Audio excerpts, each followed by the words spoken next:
Jon Huntsman was elected twice as governor of the western state of Utah.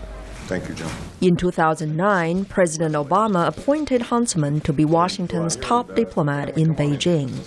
There isn't an easy set of policy choices here. There is no good answer, but you have to recognize the circumstances for what they are. And that is, a threshold has been crossed, and there has to be some response to that.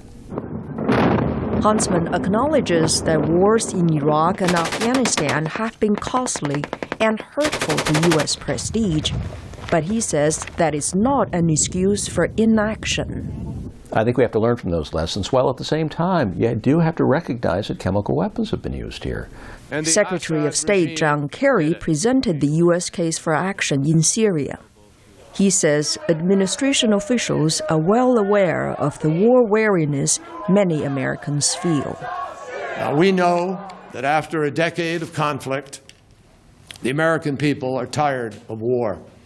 Believe me, I am too. But fatigue does not absolve us of our responsibility. Hands off Syria! The shadow of Iraq has not only affected American public opinion, but is also seen as having led to the British Parliament's decision not to join in the coalition this time around. However, some analysts say that Iraq is not a good analogy. It is night and day.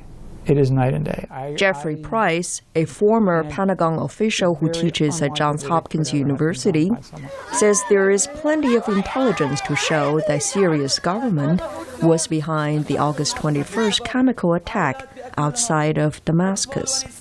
And you have that coming from several different sources, including European intelligence.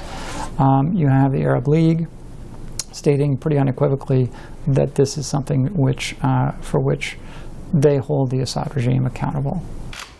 President Obama's decision to ask Congress to approve an attack had surprised many who say it could undermine the authority of future presidents. Huntsman is among those with doubts. My fear is that you set a precedent, and Congress begins to take a little more authority away from that which is duly reserved for the executive branch. Until now, Mr. Obama has been criticized by some for his reluctance to get involved in the Syrian civil war. But analyst Price says that makes his call to arms more credible. You know, he is seen as a reluctant warrior, and that's probably a strength in this point. The White House has described its plan for military action in Syria as limited and promised it will not involve U.S. ground troops.